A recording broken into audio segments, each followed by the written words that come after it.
மக்களுக்கு ஒருபோதும் பௌத்தம் விடுதலை தராது. ஒடுக்கப்பட்ட மக்களுக்கு விடுதலை தந்திருக்கிறது என்று சொல்ல வருகிறார்கள் சகோதரி தரணி. நாங்க இருந்த அந்த இந்து மதத்தோட அந்த மூட நம்பிக்கையில ஒரு 1000 ரூபாய் கொடுத்து போயிட்டு பில்லை கட்டிட்டு வந்தோம். நான் இப்போ பௌத்தம் வந்ததுலேருந்து நான் விடுதலை அடைஞ்சிருக்கேன். அதனால என்னோட பொருளாதாரம் எனக்கு மேம்பட்டு இருக்கு. எனக்கு உடம்பு அலைச்சல் முதல் கொண்டு எனக்கு நேரம் எல்லாமே மிச்சமாயிருக்கு. நான் பௌத்தத்துக்கு வந்ததுனால நிறைய பொருளாதாரம் மிச்சம் பண்ணியிருக்கேன், காசு மிச்சம் பண்ணியிருக்கேன், டைம் மிச்சம் பண்ணியிருக்கேன். கல்யாணம் ஆனதுக்கு அப்புறமும் நாங்கள் ஒரு வருஷம் இந்துவாக தான் இருந்தோம். அதுக்கப்புறம் என் ஹஸ்பண்ட் அம்பேத்கர் ஐயாவை பற்றி நிறைய சொல்லுவார். அதெல்லாம் கேட்டு புரிஞ்சு அந்த மீட்டிங்கில் போய் அவரை பற்றி நிறைய தெரிஞ்சுக்கிட்டு இப்போ நானும் என் ஹஸ்பண்ட் என் பையன் 3 பேரும் பௌத்தத்துக்கு மாறிட்டோம். கோயில் கூட எடுக்க முடியாது. இப்போ அதே பேங்க்கில் போட்டு நான் காசு ஒரு நாள் எடுத்தால் என் வீடு கட்டின்னு இருக்கிறேன். இந்த 2 மாதம் வீடு கொடுத்து நான் போக போகிறேன். இப்போ என் பசங்க என்ன கேட்குறாங்களோ பேங்க்கில் எடுத்து நான் செலவு பண்ணுறேன். கோயில் போடுறதெல்லாம் வேஸ்ட்டு. அந்த காசு இருந்தால் நம்மளும் பேங்க்கில் போட்டுச்சுன்னா நம்ம அர்ஜென்ட்டுக்கு ஆபத்துக்கு எடுத்துக்கலாம். தேவையில்லாமல் கோயில் போடுறதால வீண் செலவு யோசிச்சு அப்புறமா பேங்க்லேயே போட்டுக்கிறேன். இப்போ கௌதம் சேர்ந்து முன்னாடி நான் மதத்தில் இருந்தேன். இந்த மதத்துக்கு சேர்ந்த பிறகு எனக்கு காசு மிச்சம், செலவு மிச்சம், அலைச்சலும் மிச்சம். 10,000 ரூபாய் எங்கள் பசங்க மேலேயும் போட்டு வைக்கிறேன் பேங்க்ல. I have taken all things into consideration. You like the cost of the British government and political and economic stamina. The original how can you deny McDonald is given? ஒடுக்கப்பட்ட மக்களுக்கு ஒருபோதும் பௌத்தம் விடுதலை தராது. ஒடுக்கப்பட்ட மக்களுக்கு விடுதலை தந்திருக்கிறது என்று சொல்ல வருகிறார்கள் சகோதரி தரணி. ஜெய்பீம். அனைவருக்கும் எனது பௌத்தம் கலந்த ஜெய்பீம் வணக்கம். அண்ணன் சொன்ன மாதிரி பௌத்தம் விடுதலை தரலை அப்படின்னு சொல்லியிருக்கேன். ஆனால் என்னோட வாழ்க்கையில் இந்து மதத்துலேருந்து நான் மாறதுலேருந்து நான் பொருளாதாரத்துலேயும் முன்னேறி இருக்கேன். எனக்கு அதுலேருந்து காசு மிச்சமாயிருக்கு, எனக்கு அதுலேருந்து டைம் மிச்சமாயிருக்கு, எனக்கு உடம்பு அலைச்சல் மிச்சமாயிருக்கு. நான் ஒரு இந்து மதத்திலிருந்து பௌத்தத்தில் மாறி இருக்கேன். எனக்கு எப்படி பணம் மிச்சமாச்சு, நான் எப்போ இந்த பௌத்தத்தை நான் முழுமையாக நான் ஏற்றுக்கிட்டேன் அப்படின்னா என் குழந்தைக்கு ஒரு 6 மாதம் இருக்கும். அப்போது ரொம்ப உடம்பு சரியாமல் இருந்தது. அப்போ ஹாஸ்பிட்டலுக்கெல்லாம் கூட்டிகிட்டு போயிட்டு பார்த்துட்டு கூட வந்தோம். ஆனால் எங்கள் மாமியார் என்ன சொன்னாங்கன்னா, இல்லைம்மா இது அதுக்கெல்லாம் சரியாகாது, ஹாஸ்பிட்டலெல்லாம் கூட்டிகிட்டு போனால் சரியாகாது, இது ஒரு குழந்தைக்கு ஒரு 6 மாதம், இது ஒரு தோஷம் மாதிரி, நீங்கள் பொன்னேரிக்கு போயிட்டு ஒரு பில்லை கட்டணும், 1000 ரூபாய் ஆகும், அந்த பில்லை கட்டிங்கன்னா சரியாயிடும் அப்படின்னு சொன்னாங்க. நாங்கள் போய் 20,000 ரூபாய் கொடுத்து ஹாஸ்பிட்டலெல்லாம் போய் ட்ரீட்மெண்ட்டெல்லாம் பண்ணிட்டு வந்த பிறகு நாங்கள் இருந்த அந்த இந்து மதத்தோட அந்த மூட நம்பிக்கையில் ஒரு 1000 ரூபாய் கொடுத்து போயிட்டு பில்லை கட்டிட்டு வந்தோம்.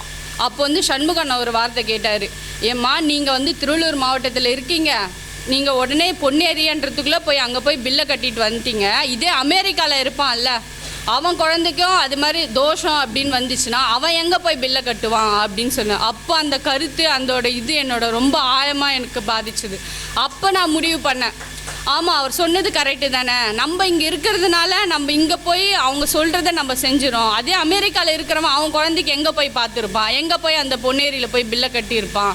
அப்போ முடிவு பண்ணி என் குழந்தைக்காக நான் அப்போ மாதம் 500 ரூபாய், ஏன் இந்த மூட நம்பிக்கையில் போயிட்டு நம்ம அந்த உண்டியலுங்களை போயிட்டு ஒரு மாதத்துக்கு ஒரு கோயிலுக்கு போகணும். இப்போ ஆடி மாதம்னா அம்மனுக்கு கூழ் ஊற்றணும், அதே புரட்டாசி மாதம்னா பெருமாளுக்கு சாமி கும்பிட்டு விரதம் இருந்து நம்மளோட நேரம் அதனால வீணாகும். அது இல்லாமல் நம்ம அதுக்காக விரதம் இருக்கிறது நம்மளோட உடம்புலும் அலைச்சல் ஆகும். அப்போ முடிவு பண்ணி அந்த உண்டியலெல்லாம் போய் போடுற காசை நான் சேவ் பண்ணி என் குழந்தை பேரில் இப்போ 500 ரூபாய் போட்டுட்டு வரேன். அந்த காசு ஒரு 10 வருஷத்துக்கு அப்புறமா நான் அதை சேமித்து வைக்கிறதுனால போஸ்ட் ஆஃபீஸில் என் குழந்தைக்கு ஒரு 50,000 ரூபாய் வரும். அதே நான் இப்போ இந்த உண்டியலில் போடுற இந்த போஸ்ட் ஆஃபீஸ் உண்டியலில் போடுறது நான் எப்போ வேணாலும் என் குழந்தைக்கு எடுத்து நான் என் குழந்தைக்காக செலவு பண்ணலாம். ஆனால் இந்த கோயில் உண்டியலில் போய் போடுற காசை என்னால் திரும்ப எடுக்கவும் முடியாது, அதனால் எனக்கு ஒரு பயனும் இல்லைன்றதை நான் முடிவு பண்ணி அப்போத்துலேருந்து பௌத்தத்தில் மாறி நான் இப்போ பௌத்தம் வந்ததுலேருந்து நான் விடுதலை அடைஞ்சிருக்கேன். அதனால் என்னோடய பொருளாதாரம் எனக்கு மேம்பட்டு இருக்குது. எனக்கு உடம்பு அலைச்சல் முதல் கொண்டு எனக்கு நேரம் எல்லாமே மிச்சமாக இருக்குது. ஜெய்பீம். என்னோட பேர் பிரமிளா. நான் வதட்டூர் கண்டியிலேருந்து வரேன். நான் பௌத்தத்துக்கு வந்ததுனால நிறைய பொருளாதாரம் மிச்சம் பண்ணியிருக்கேன், காசு மிச்சம் பண்ணியிருக்கேன், டைம் மிச்சம் பண்ணியிருக்கேன். எப்படின்னு பார்த்தீங்கன்னா, நான் ஏற்கனவே கூரை வீட்டில் தான் இருந்தேன். மழை காலம் வந்துச்சுன்னா ரொம்ப கஷ்டமாக இருக்கும், அங்கங்கே ஓய்விட்டுருக்கோம். இல்லை வருஷம் கோயிலுக்கெல்லாம் திருவிழா பண்ணுவாங்க, அந்த வீட்டு மேலே பிரிவுன்னு போடுவாங்க, அந்த காசெல்லாம் கொடுக்கணும். திருப்பதிக்கு போனால் 5,000 6,000 அப்படின்னா செலவாகும். இப்போ செவ்வாய்க்கிழமை வெள்ளிக்கிழமை நிறைய கஷ்டமாக இருக்கும், வேலைக்கு போகிறதுக்கு முடியாது, சாமி கும்பிட்டுக்கு அதெல்லாம் ரொம்ப கஷ்டமாக இருக்கும். இப்போ நான் அதெல்லாம் மிச்சம் பண்ணி நான் வீடு கட்டிக்கிட்டு இருக்கேன். வீடு வந்து இப்போ தளம் போட்ட ஸ்டேஜில் இருக்குது. ஜெய்பீம். சகோதரி பிரீத்தி அவர்களை அழைக்கிறேன். ஜெய்பீம். என் பேர் பிரீத்தி. நான் வதட்டூர் கண்டிகையிலேருந்து வரேன். நான் பிறந்ததுலேருந்தே இந்து தான். எங்கள் அம்மா வந்து ரொம்ப கடவுள் நம்பிக்கை உள்ளவங்க. மாதத்தில் எப்படியோ ஒரு 3 நாளாவது அமாவாசை, கிருத்திகை, பௌர்ணமி அப்படின்னு சொல்லிட்டு அம்மா கோயிலுக்கு கூட்டிகிட்டு போயிடுவாங்க. கோயிலுக்கு போய் நைட் தங்கி அங்கேருந்து லைனில் நின்று சாமி பார்த்து பூஜை பண்ணிவிட்டு திருப்பி காலையில் எழுந்து வீட்டுக்கு வரணும். எப்படியும் போகிற செலவு, அங்கே போய் உண்டியலில் காசு போடுறது, அங்கே டிஃபன் லஞ்ச் அப்படின்னு எப்படியோ ஒரு 500லேருந்து 1000 வரைக்கும் செலவாயிடும். கல்யாணம் ஆனதுக்கப்புறமும் நாங்கள் ஒரு வருஷம் இந்துவாக தான் இருந்தோம். அதுக்கப்புறம் என் ஹஸ்பண்டு அம்பேத்கர் ஐயாவை பற்றி நிறைய சொல்லுவார். அதெல்லாம் கேட்டு புரிஞ்சு அந்த மீட்டிங்கில் போய் அவரை பற்றி நிறைய தெரிஞ்சுக்கிட்டு இப்போ நான், என் ஹஸ்பண்ட், என் பையன் 3 பேரும் பௌத்தத்துக்கு மாறிட்டோம். எப்படி நேரம் மிச்சமாகுதுன்னா, இப்போ அந்த கோயிலுக்கு போய் அந்த அலைச்சலால் ஒரு நாள் நைட்டு ஃபுல்லாக அங்கே தங்கி அந்த மாதிரி இருந்ததுனால இப்போ எங்களுக்கு அந்த மாதிரி இல்லாமல் நேரம் மிச்சமாயிருக்கு. அதே மாதிரி அந்த அமாவாசை கிருத்திகை அன்னைக்கு படையல் போட்டு கற்பூரம், ஊதுவத்தி, தேங்காய் அதெல்லாம் வாங்குகிற செலவும் எங்களுக்கு மிச்சமாயிருக்கு. அந்த காசெல்லாம் சேர்த்து வச்சு என் பையனுக்கு பேங்க்கில் நாங்கள் காசு போட்டுட்டு வரோம். இப்போ என் பையனுக்கு 2 வயசு ஆகுது. இப்போது அவனுக்கு பின்னாடி படிப்பு செலவுக்கோ இல்லை அவனோட கல்யாணத்துக்கோ நாங்கள் யார்கிட்டயே போய் நிற்க வேண்டாம். அந்த காசை மிச்சம் பண்ணி நாங்கள் எங்களோட காசுலேயே பண்ணிப்போன்ற நம்பிக்கையும் இருக்குது. அதனால் பௌத்தம் எங்களுக்கு விடுதலை தந்துருக்கு. ஜெய்பீம். பிரேமாவதி அவர்களை. ஜெய்பீம்.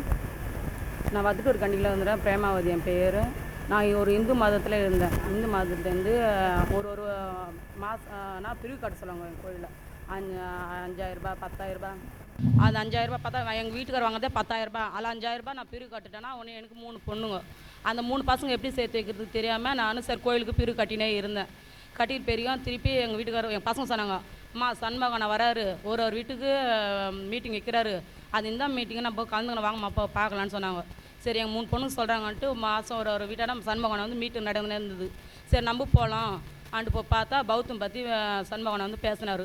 பௌத்தம் பற்றி அப்போ தான் எனக்கு தெரிஞ்சது. என் பசங்க தெரியும், எங்கள் வீட்டுக்காருக்கே தெரியும்.